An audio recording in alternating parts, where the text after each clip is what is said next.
Hi, and welcome to The Checkpoint. This is the show where we check in on our video game book club progress. I'm your host, Juan Pablo Gomez, and this is your co-host, Ben Tizzle Toops. What's up, JP? How we're in a little bit of extenuating circumstances this morning. I'm a little bit delirious right now. I woke up yesterday at 2 p.m., and it is now the next day at 8 in the morning for me. So if you can do the math, that's 18 hours, which is fine, but it's also 8 in the morning and I need to go to bed, you know? Yeah, it's not normal, but it's not normal, dude. For me, it's 6 in the morning, which is also not normal, but it's fine. It's fine. This is the sacrifice I make of living on the West Coast. That's true. Do you wake up at 6 in the morning ever? Not really. I normally I wake up at around like 6:45 or 7. But yeah, so this is slightly early. And I also technically woke up at like 5:30 to make sure that we were actually doing this and to check the messages and everything. But yeah, but it's all good. To give everyone context, I texted Ben at my 6:30, so like 4:30 for him, and I said, "Hey, I'm really devastated and depressed. I don't know if I can do this." And then I walked to my car to come back home. And then I texted him again and I said, "Nah, let's just do it. We got this." So just like that, I switched up. I woke up and I saw that text and I was like, are you sure, man? And he was like, "Yes, wake up. Get up now. Let's go." Wake up. I was like, okay. So here we are. Here we are. And everyone now is wondering why. Why is he devastated and depressed? And they're thinking, is it because of Rain World, our video game of the month for Video Game Book Club?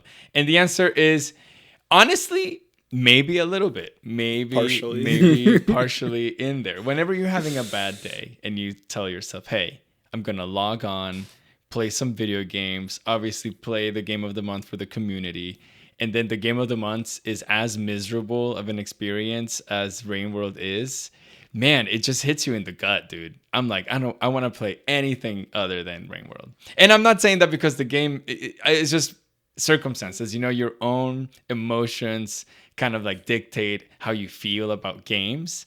And in the moment when you're kind of like a little bit smudge, Rain World really makes you even more smudge. You know what I'm saying? See, I think you're coming at it from the wrong perspective. Oh my God. Yeah. Like okay. Tell me. You need to embrace the misery. You have to embrace the powerlessness. I hate being miserable. I do. But you have once you submit yourself to the experience, it becomes not miserable. Yeah. That's what I'm saying. You like the first, I 100% agree with you. The first couple hours while you're learning the controls, the environment, the game is miserable. That is not fun. The first couple hours because you don't know how anything works. Everything is trying to kill you. I still don't. But yeah, and I mean, I still don't to an extent. But you're always learning and you're always figuring out how to do things better, and I don't know, it gets better. This isn't like an ad from 10 years ago, but it gets better. Okay, yeah. Can we talk about something though? Let's talk about something, and we're super in the Rain World. I feel like we didn't even explain the game. You're a little cat. It's a Metroidvania game. You're powerless and everything's trying to kill you, and you're just trying to get somewhere back to your family or something like that. Basically, that's the game. It's actually, it looks legit, super nice. It's really, really great art. It works fantastic. And like the design and the game is probably perfectly made, by what the developers wanted to do. It's just your personal experience will vary greatly based on what Ben just said. Are you ready for this miserable experience, or are you not? Are you going to embrace the misery? I was molded by the misery, is what Ben said, and I'm saying, get me out of it. But this happened to me. So you have this little guide. There's this little orange bug thing that flies around and kind of points you in direction sometimes. Because again, it's a Metroidvania, so you get lost very often. Mm-hmm. And I don't really understand how the game works. I'm walking around, the guy is telling me, oh, there's food over there. I'm like, all right, let's go eat. Oh, there's food over here. I'm like, okay, hey, I'm stuffed. I'm good. Thank you, though. Appreciate it. And then he's like, hey, there's a door there. All right, yeah, I see it. Let's go.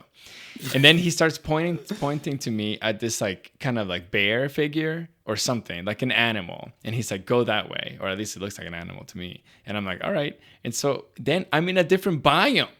I'm now in a different biome, but the thing is, I feel like I didn't even like do that much in the first biome, and I feel like I probably missed something, but I don't want to backtrack. And so now I'm in this different biome. There's so many different animals that are so much harder to deal with than the first lizards that you encounter, and all I want is my slug cat to hibernate and never wake up. Oh my god! Wow. I'm kidding. Maybe this is an ad from 10 years ago. It does get better, man. But no, I'm joking. You know what it is? It's just I need to find a character that will at least tell me, hey man, it's gonna be okay. Do you find that? That's or me. No? I'm that. And dude. No, you don't. You will not find that character. The closest you get is the guide. But this is me. I'm the character. I'm glad that we're talking now. Give me the combo, Benny. Give me the combo. I mean, listen, all I can tell you is that I personally messed up. I made a decision that resulted in the guide, the yellow guide that points you around, abandoning me. Oh. I did something I wasn't supposed to do, and he is mad at me and won't tell me where to go now. So all I can tell you is to treasure him, because once he is gone, it is so much harder to find your way around. Does he never come back? So much harder. No, I think he's gone. Damn. As far as I know. Yeah. So I have another question. Just treasure the guide for me, okay? I found a pearl. What does it do? Mm-hmm. What do? Yeah, so the pearl, have you met any scavengers yet? No. Someone joined the Discord recently and they posted a picture of a scavenger, I'm guessing, or something, and you were like, are you pro scavenger, are you anti scavenger? And I was, my brain broke. I was like, what are they talking about? Yeah, so there's basically NPCs in the game called scavengers. And they're kind of, no, they don't talk, but they operate on sort of like a karma system where if you're nice to them, they'll be nice to you. And if you're mean to them, they'll be, mean to you, obviously. Sure. But like, for example, the first time you encounter them, which you probably will soon based on where you are in the game, mm-hmm. They will just kind of stand there and look at you like this, like, and if you're carrying like a weapon, they might attack you. Oh, no. So you have to like drop all your weapons. They will probably come take your weapons because they're scavengers. And then they'll just like walk away probably. But they really like the pearls. So if you give them the pearls, it like really boosts your standing with them. And there's a mechanic where if your karma with the scavengers is high enough, they can like come to your rescue basically in certain scenarios. Oh. So there's like benefit to it, and you can almost trade with them in some instances as well. And then there's also like scavenger checkpoints pretty much. Like you'll come up and you'll know what it is when you see it, but you'll come up on like this big idol in the middle of the map, and there's a ton of scavengers surrounding it.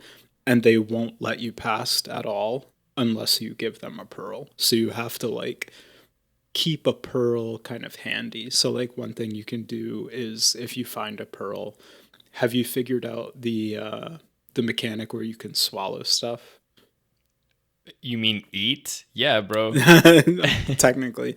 No, if you have like an inanimate object, like a pearl or like a brick, if you hold the eat button, Slug Cat will like force it down his own throat. I've done that before, but I thought it was like a joke. Like I thought it was over. No. You can retrieve what you did. You So if you regurgitate it? then you regurgitate, if you then hold down the eat button again, he'll pop it No back out. way, So dude. you can kind of keep something stashed like that. And then you can also, like, if you drop something in one of the shelters, it stays there as well. So you When can you like die? stash pearls. Yeah, or I don't know, maybe just when you hibernate. Oh, I did not know that. Oh man, I need to go pick up that pearl again. I think I just threw it. Yeah. Oh, Oh I don't know no. what, I Okay. mean, I didn't know what it There's did, so tons I of just them. like, There's tons of them. I every They're time all I over the find place. an item, I just throw it, and see what it does. But That's fair. That's fair. No, okay, they're all over the place. But I have yeah. one more thing. Yeah. One more thing about the game. Okay. So one thing that is tough about it is that like I keep thinking of it as a puzzle game, and it kind of is, I guess, but like Yeah. it's not the same scenario. Like if I'm in a room and I like do a clear or whatever and I die and I restart that cycle, quote unquote, like as soon as I walk out the room, the lizard that I saw immediately the first time I did that isn't there. So it's different every time. It's a different Yeah. like experience every time you die. And so the game really wants you to like master it and not master the instance that you're living, which for most puzzle games, that's the case, the latter. You master that instance and you repeat it over and over and over again until you master it and you can move forward and then you do the next one. But with this one, it's like the whole game is the puzzle. Like it's ever living, it's ever changing, and it's hard. It's so difficult, man. Yeah, like there's scenarios where you have to have survived a certain number of days in a row to get past little gates. Yeah. And that sounds easy, right? You know, you feel like you can, oh, I'll just find a shelter where there's food nearby. I'll go sleep. I'll wake up. I'll eat. I'll sleep again. I'll wake up.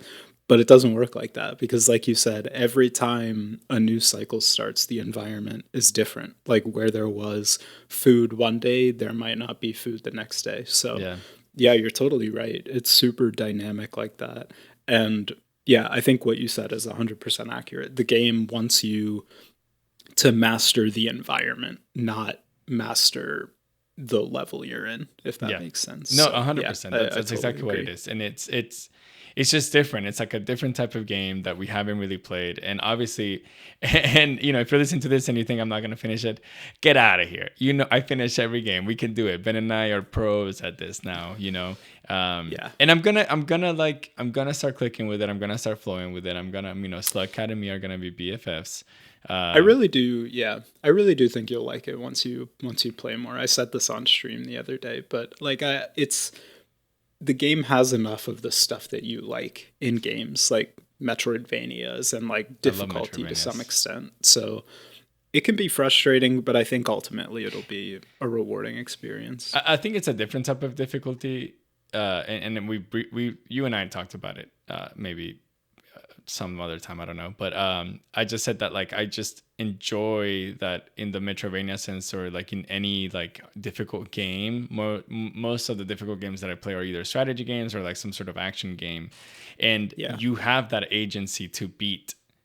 Like you're like the little small guy, and you're going against like the Goliath or whatever. And even Yeah. though the chances of you winning are like 1%, you still can do it based on like a little bit of luck and skill, like once you master movement, master parrying, or whatever it is that you're playing. But with this game, obviously there's a lot of that and you have to master different things, but it's just, you're still just so vulnerable to everything all the time. Yeah. And that never That's changes. Yeah, exactly. There's no power scaling in this game. The power scaling comes right here. From the dome. I'm For the podcast listeners, I'm pointing at my brain. The power scaling comes from you because Slugcat, there's no skill tree. There's no, of course, stuff there's like nothing. that. Like Slugcat is Slugcat, and the environment is brutal the whole time. So, yeah, there's no power scaling. There's no skills to unlock. You just get better. You learn more and you get better. So yeah, it's super unique that way. It's super unique that way. I'm enjoying my time. Let me say I'm appreciating my time with Rain World, and I'm looking forward to appreciating my time with Rain World in the next few weeks before we record. But let's move on, Ben. We have to save a little bit of the Rain World juices until the VGBC episode, of course. You and I have been playing a game together. We've been streaming it on Wednesdays. Unfortunately, we had to miss the last couple because of work for me.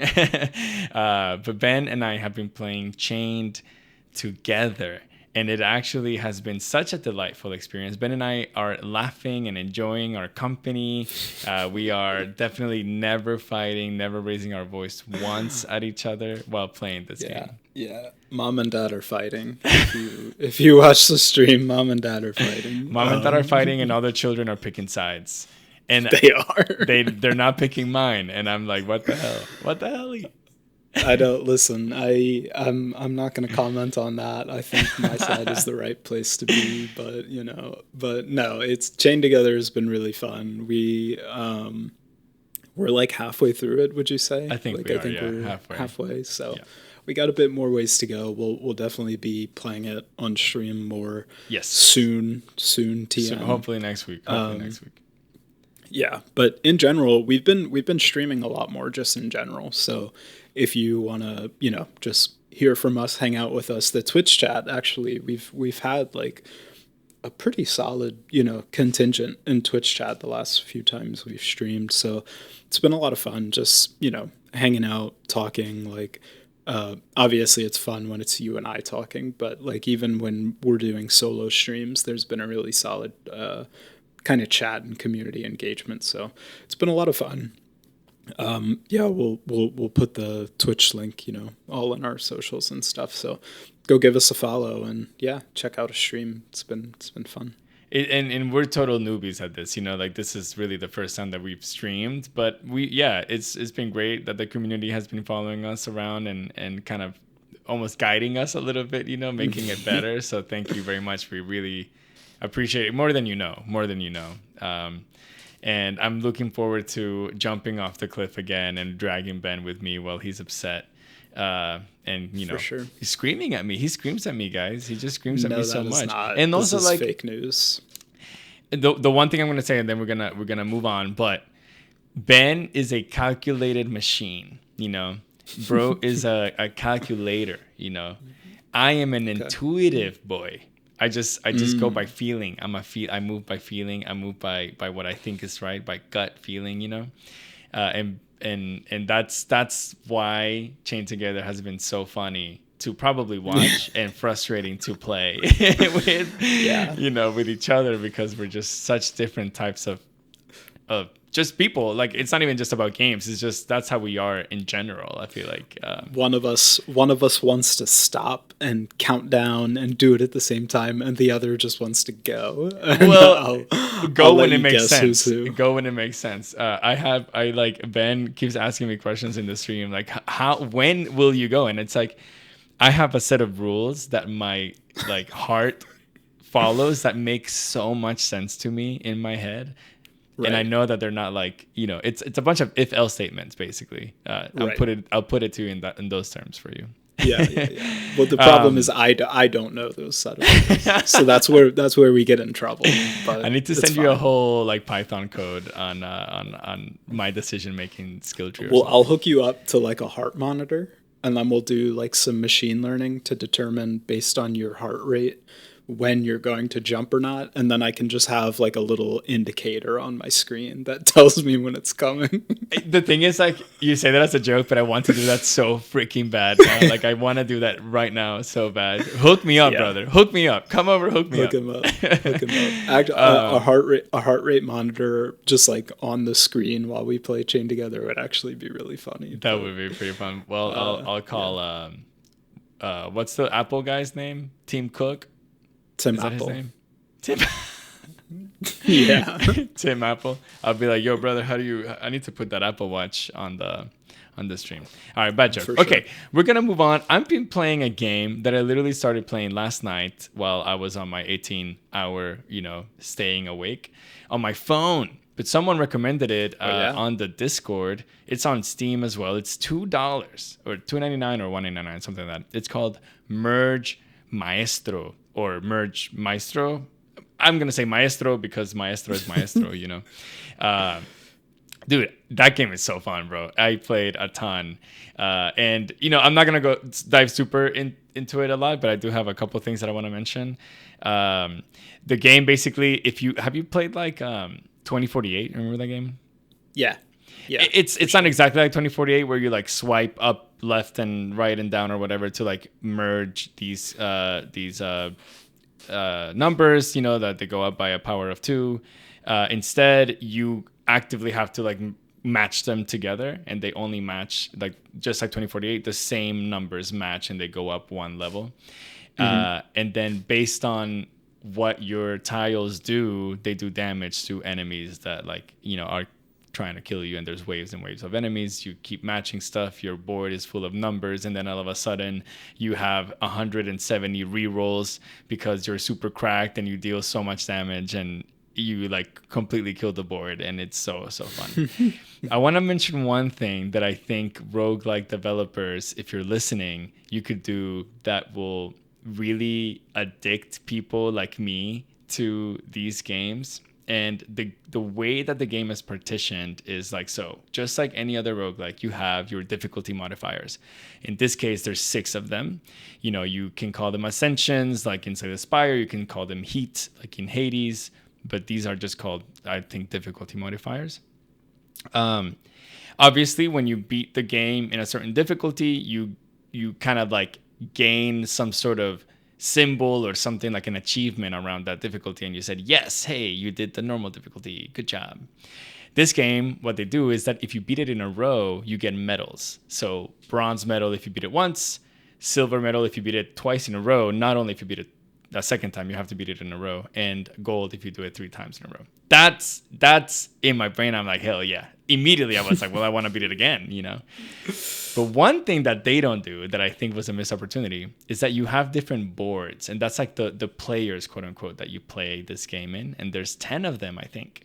But when you beat the game with that particular board, it doesn't give you that like, hey, you've beaten the normal difficulty with the red board, and no achievement or something, or like a little indication to tell you, oh, now it makes me want to go and beat the next difficulty with that board. And then you have 10 boards, 6 difficulties. That's 60 different kind of like items that I can tick off the list as I play this game, and it would make me play more. Instead, you don't have any of that. It's just, hey, yeah, do the difficulty modifiers with whatever board that you want. But that's like Balatro, right? You wanna get every deck, every gold stake, every joker, you know, stuff. That's like exactly it. It's just like Balatro or like Vampire Survivors, where you want to, you know, with every character, you want to beat the game at every stage, every difficulty modifier, every single time, and it just compounds like the amount of time that you want to put in the game. Now, maybe the developers just being super nice and they don't want to addict people like me, but addict me, baby. I'm here for it. Like, it's fine. You're making games that are $2 and they're amazing. Like, I love that. You know, that's why I like roguelikes, I think, because they're all like, you can probably get any roguelike out there for like $10, except like Returnal, maybe. Yeah. It's so good. Yeah. No, I mean, it sounds like a lot of fun. The only exposure I have to this game, I think I turned on like a Northern Lion VOD, and he was playing my dad. I love him. Yeah. I clicked on that and watched it a little bit, and I just like couldn't discern what was happening at all.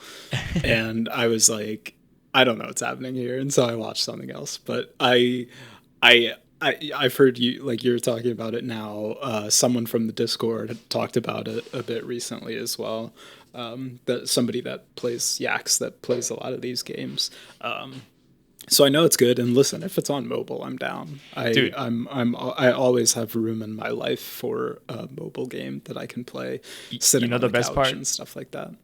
You can play on portrait, dude. You don't even have to turn that phone to the side. That's crazy. It's so good, dude. I'd so much rather play Merge Maestro than like doom scroll on TikTok or Reddit or whatever, you know. So Thank you for doing that. The thing is, if you're at work and you turn your phone to the side, everybody and their mom knows you're playing a game. You know what I'm saying? Everyone and their mom knows. As soon as you turn in landscape, they're like, that guy's playing a game, you know? But, bro, if you keep that puppy upright, no one knows what you're doing. Sneaky, you can do whatever you want. Sneaky. Have you been playing a game recently, Ben?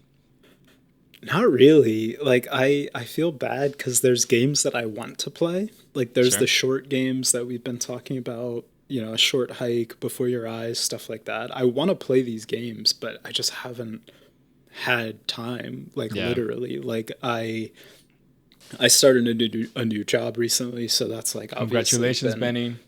Yeah, it's obviously taking up most of my time, as you would expect. And then in my free time, I'm either playing the game of the month, Rain World, which I'm enjoying, which like I'm not complaining about that. I enjoy playing it. Or I'm working on something for the channel, like I'm editing something or putting something together. And so like I just don't have, like I haven't found the time to play something else. The only quote unquote game I've been playing is just the crossword. That is my daily vice, is playing the New York Times. The New York crossword. Times? So dude. If you're a crossword ball knower, hit me up in the Discord. We got to talk about the crossword. Yo, that's awesome. I didn't know you were a New York Times crossword boy. I only do like Monday and Tuesday, dude. I can't do after that. Oh, dude. I'm judging. But, English is my second language. I was about to go there too. No, because the clues are so weird. Sometimes like the English is so weird that I have no idea what they're asking me. You know. And it's funny because there's like a meta to the crossword. Basically. Oh yeah. There's definitely. like there's certain clues or hints that kind of rotate in and out, or like there's very crosswords that like the hints can be worded in very specific ways to where you have to have like seen the hints before to like know what the answer is going to be, or know like, oh, it's worded this way, so the answer is going to be presented like this, or oh, this hint has like a question mark, so it's going to be kind of like a pun or something like that. So yeah, I don't know. I really enjoy the crossword. I get it. I get it from my mom. My mom is a big crossword fan as well. So whenever I'm visiting home, we always play the crossword together. But yeah, I don't know. It's just a daily thing. Like it's on the phone as well, obviously. So I can sit down and just kind of chip away at it through the day. And yeah, so that's the non-Rain World game. Dude, I kind of love that. I'm like, I want to be in your crossword group of buddies, but I am bad, you know. Sunday, you can catch me grinding on that battle. the Sunday crossword. I'm all over. Bro, Sunday's the hardest day. How can you even do it? It's not. Fact check. Oh, okay. Sunday is not the hardest day. What day is Saturday is the hardest day. Sunday is the biggest. So that kind of makes it a little harder. But in terms of clue difficulty, Saturday is the hardest. Would you ever want to make a crossword? I don't know. Maybe. That'd be fun. Hit us up with the VGPC crossword. Yeah, okay. Oh, yeah, sure. The people that actually make the crosswords are crazy. Like I watched a video one time of somebody putting one together, and it was like it was the craziest thing I've ever seen. Like the way everything fits together, I don't even understand. So, but no, me either. I don't think I'm a crossword boy. If you're a crossword enjoyer, hit me up. Jeez. How to find time to play these games? Just stay up. I think that's what I do. I think I'm sleep deprived probably half of my time, which I shouldn't be. I'll quote Carlos Sainz: "If I speak, I'll get in trouble." There are in my current marital situation, there are certain constraints placed on my bedtime, I would say. So I'm a night owl. If I could, I would stay up till 1:30 playing stuff every single day. But if I speak, I will get in trouble. You're so funny, dude. The thing is, like, I'm picturing Melanie right now, just giving you one of these, you know. Oh, you're right.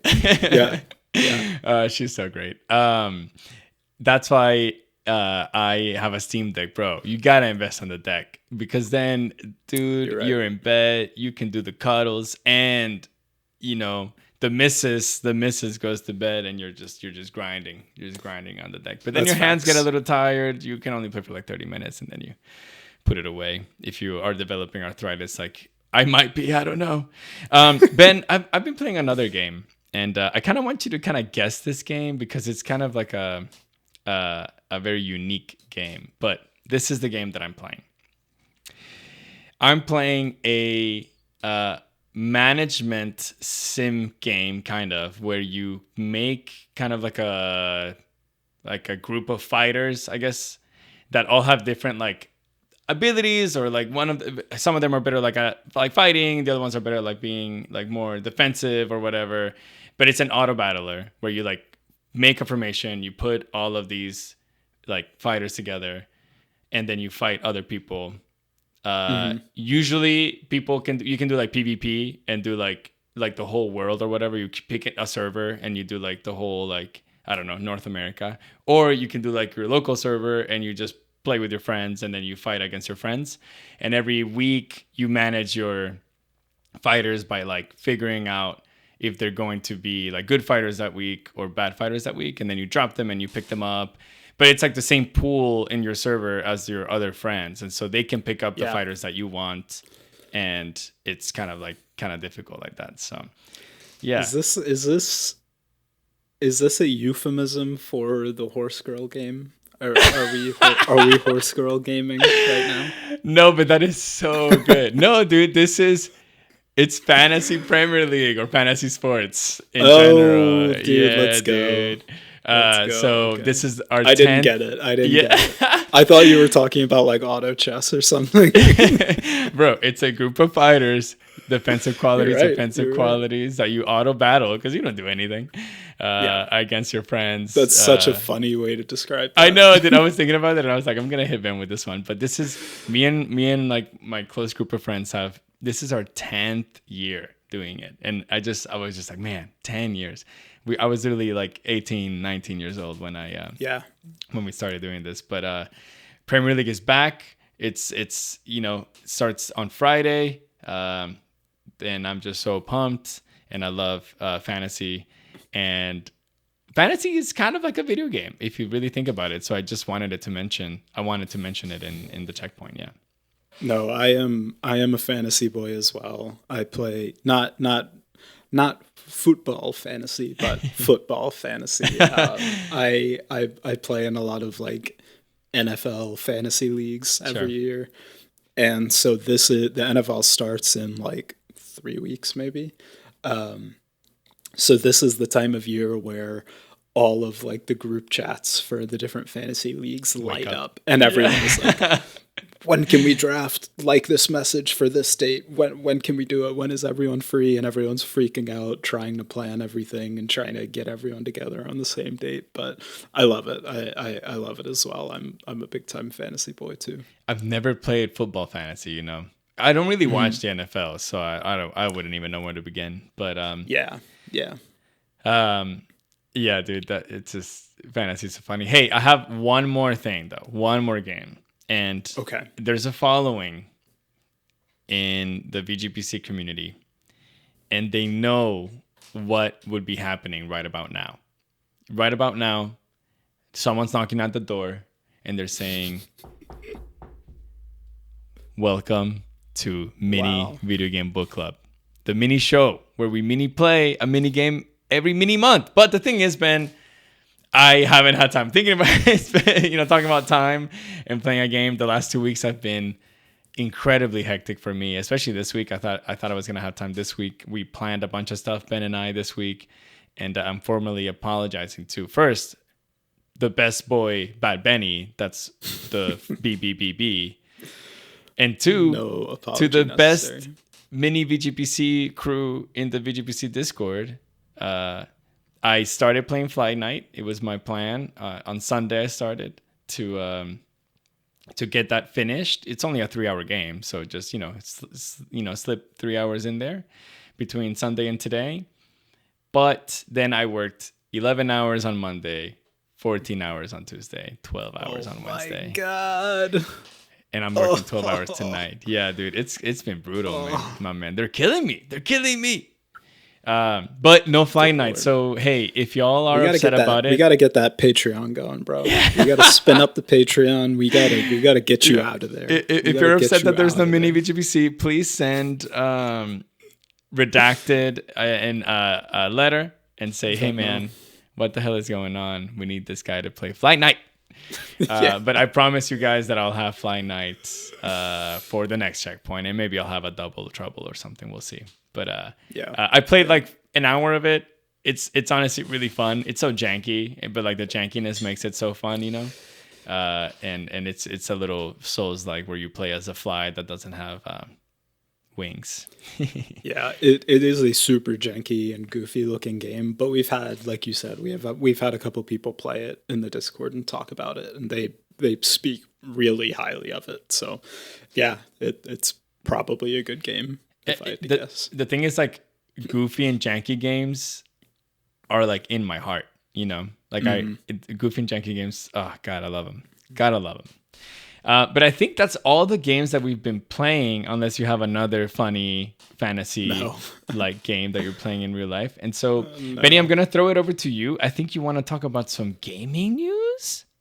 What's going on? Yeah, dude, we got some big time gaming news. I think one that I've seen mentioned recently. There's been a lot of stuff about like the Legend of Zelda live action and casting and stuff like that. The movie.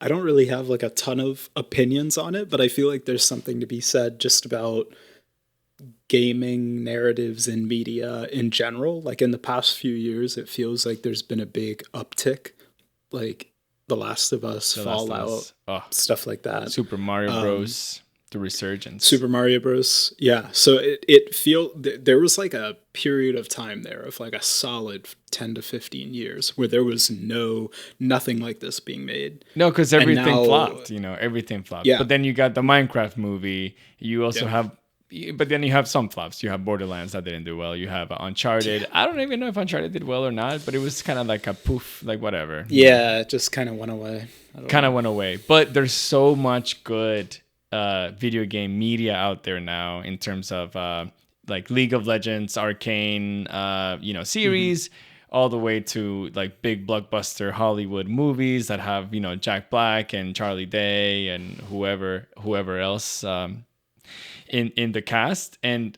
honestly, I'm excited, man. I think Nintendo's hitting it big with these movies. I'm pumped to see what they're gonna do. I want Link to give me some like hee ha hi-ya, and if he doesn't do that, then I'm gonna be disappointed. But I feel like it's probably gonna be a good movie. They wouldn't do Link and Zelda wrong, I don't think. The one I am like particularly intrigued by is the Elden Ring movie that is apparently being produced. There's an Elden Ring movie. There's an Elden Ring movie coming out? It's being produced by A24. Like the big movie house that's been putting out bangers for the past decade. One of my favorite movies is A24, yeah. Anyways. Yeah. No, everything from it's all They're so good. Amazing. They're so good. But it's being directed by Alex Garland, who has put out a lot of really good stuff this past decade as well. So I just like don't even know.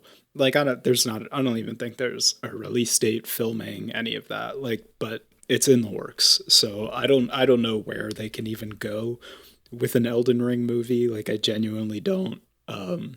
He's the guy who did Civil War 28 years later, 28 days later, Ex Machina.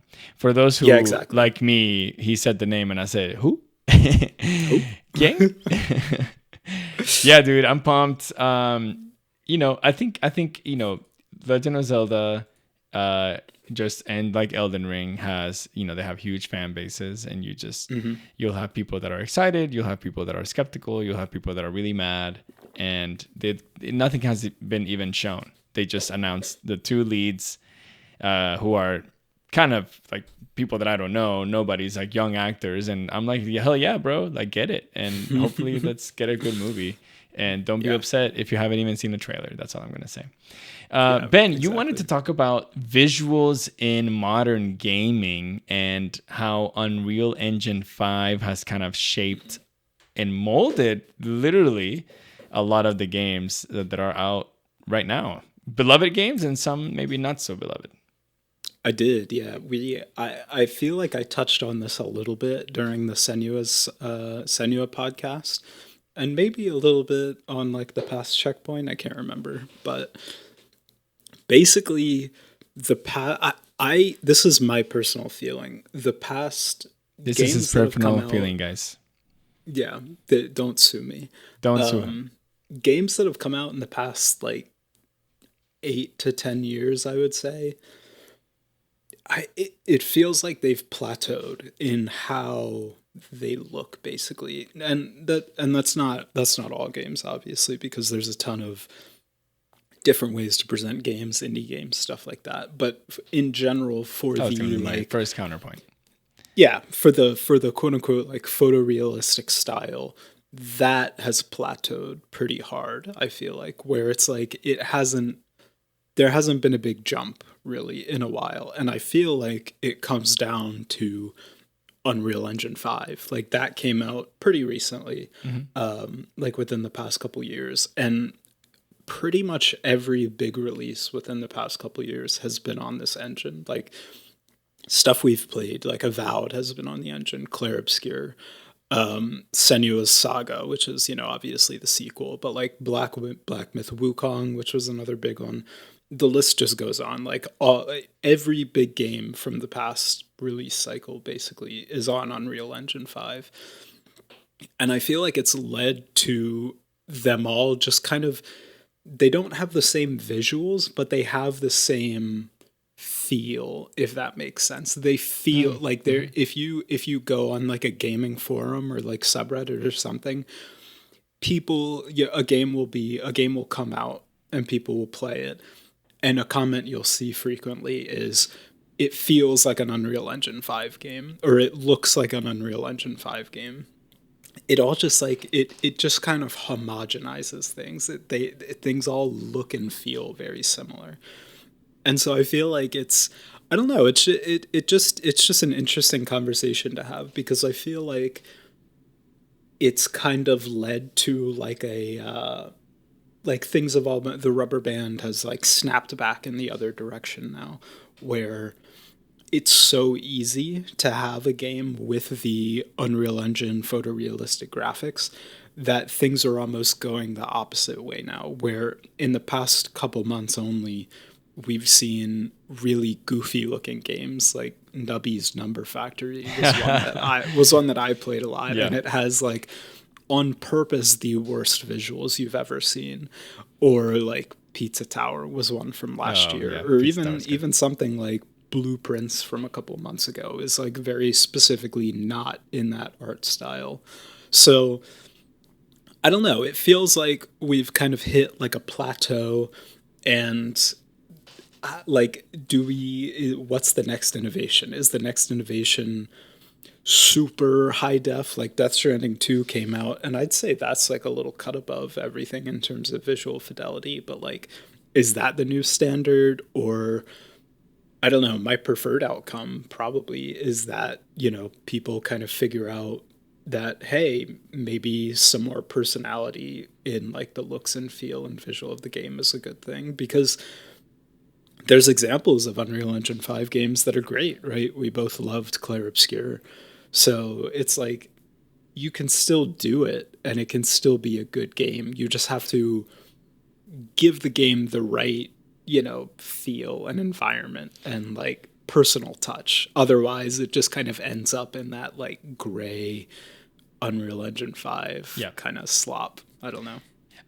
I understand what you're saying, and I think it even goes beyond that. So like, Clair Obscur, they reuse or used skeletal animations that are like freely available, or like packs that you can purchase. Exactly. I don't know if they're purchasable or you can just use them, that other games use. So like the animation where you're like climbing a ledge is the same animation in like 20 different games that came out this year. But because obviously Killer Obscura looks so unique, to your point, and so did it have that like beautiful personal touch, it didn't feel like that to me. Like Clear Obscure felt so different than Avowed, even though it was on the same engine. And looking back, yes, I can kind of tell that both of them kind of had the same kind of look in terms of like, you know, their people and everything, their characters. I think I have a couple of thoughts that I just want to like touch on.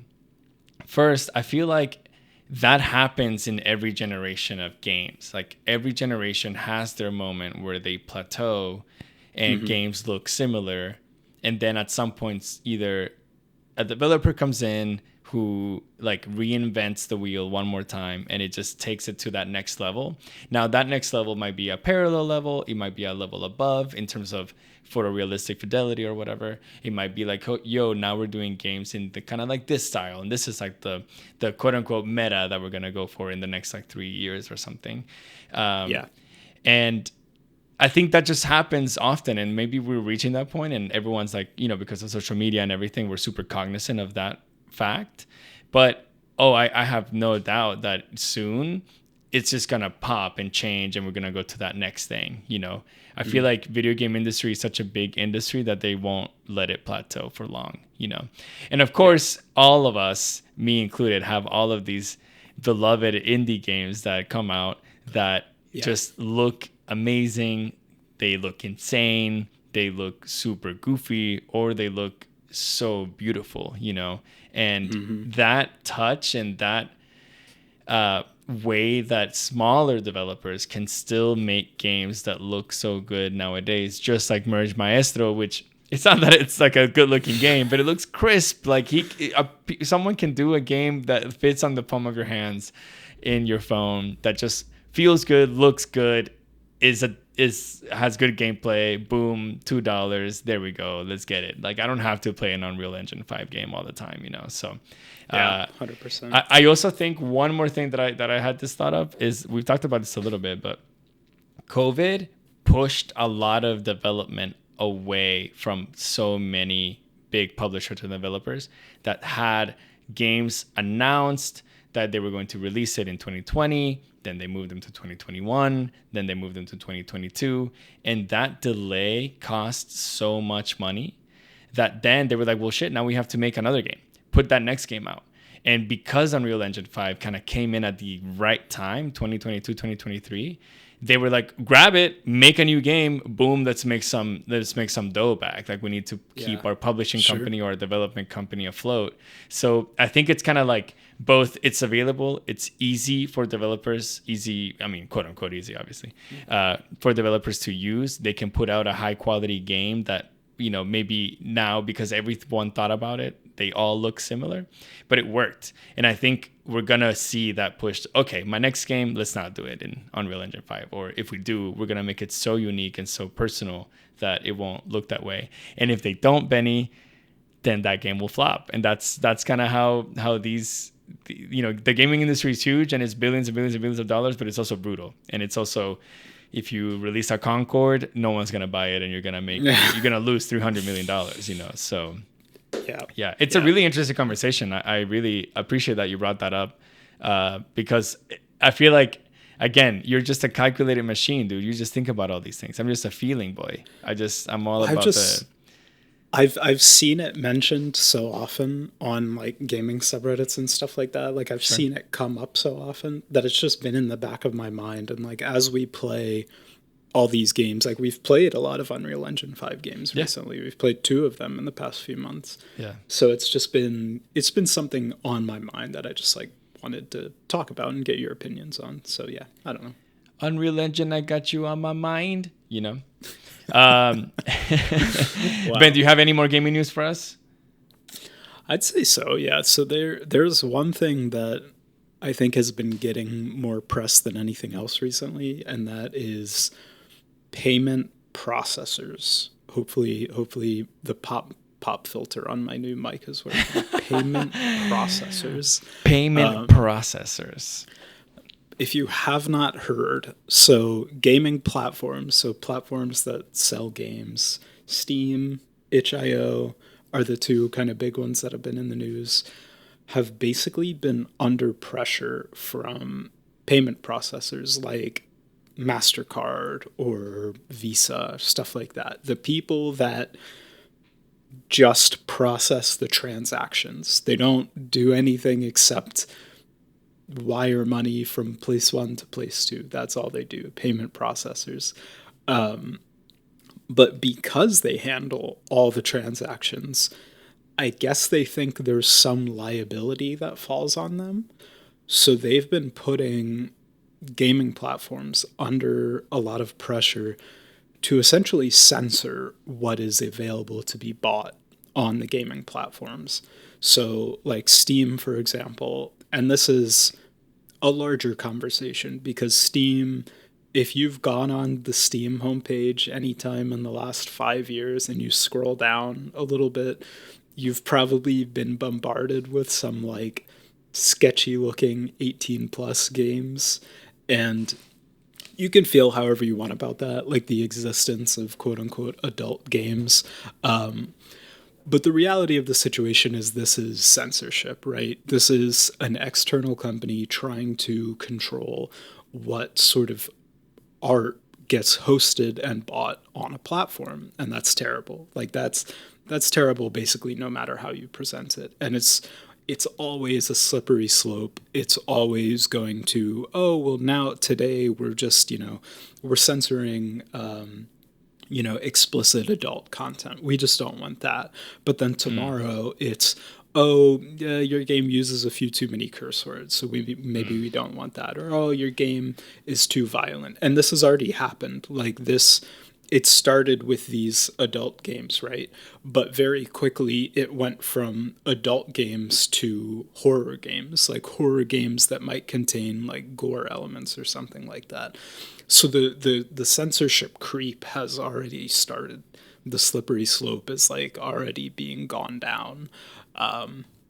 So it's just bad in general. It's a bad situation, and like it's depressing because I don't know how we combat this. And it's also coming at the same time as other censorship related laws, like in the UK right now. Basically, the same thing is happening, but with all content, not just games. So, yeah, I don't know. It's scary. These are uncertain times that we live in. And I don't know. I hope we can, cause enough of a ruckus to maybe relax some of this stuff.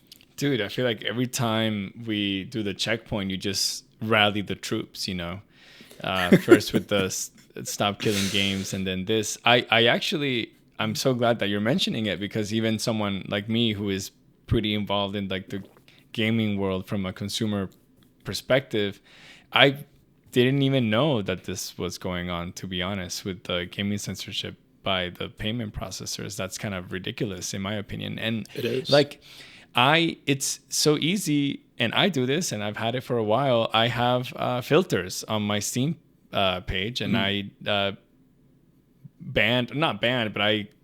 I sorted all not safe for work games basically that are like explicitly adult content out of my Steam page, because that's not the games that I want to play. But like I'm okay obviously with them being there. Like, are there games that are out there that are even more egregious and they're just like freaking AI slop, like terrible games? Censor those, bro. Like don't censor stuff that people consider, like you said, an art form kind of.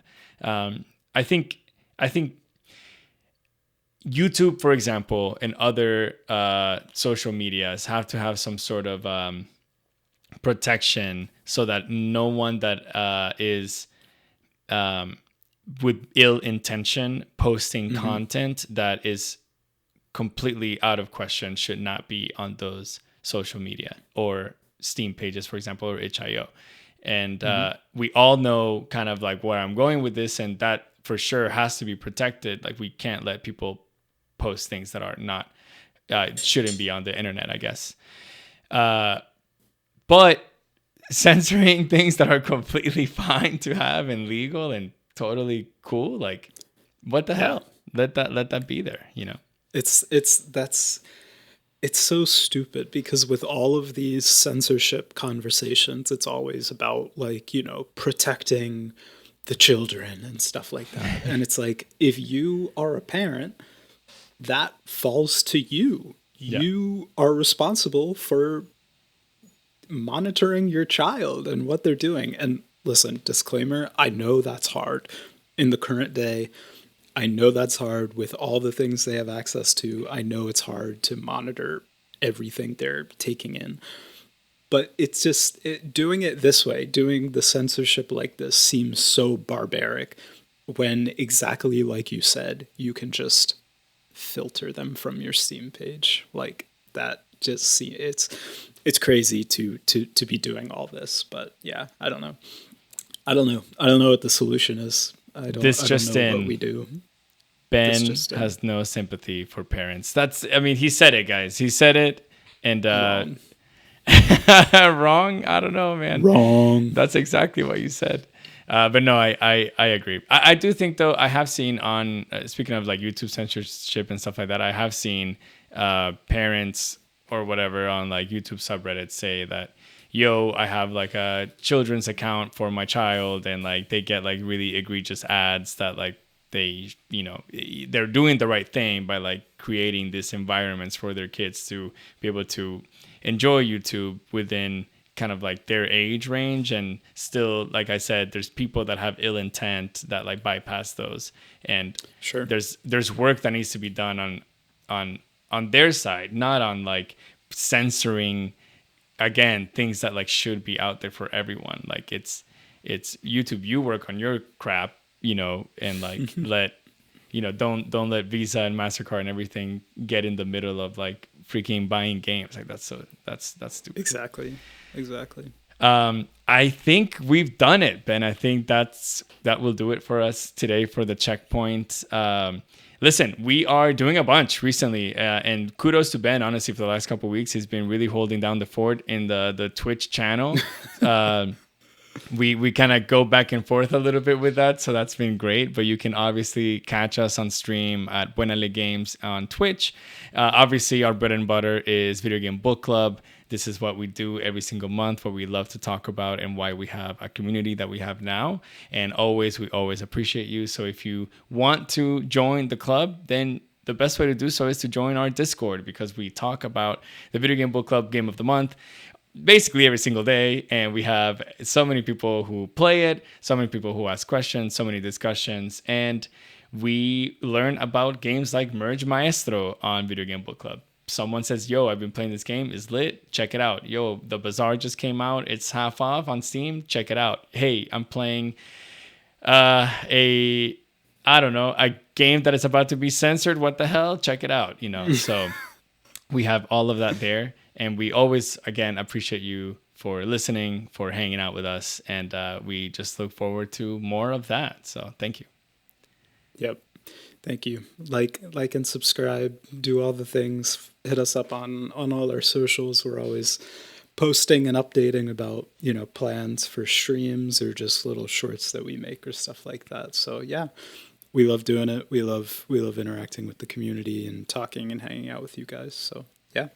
We'll be back in 2 weeks' time-ish, and we'll be talking about the most incredible, not miserable gaming experience that we will ever have, Rain World. So check us out then, and we, again, really appreciate you for being here with us. Bye! Bye!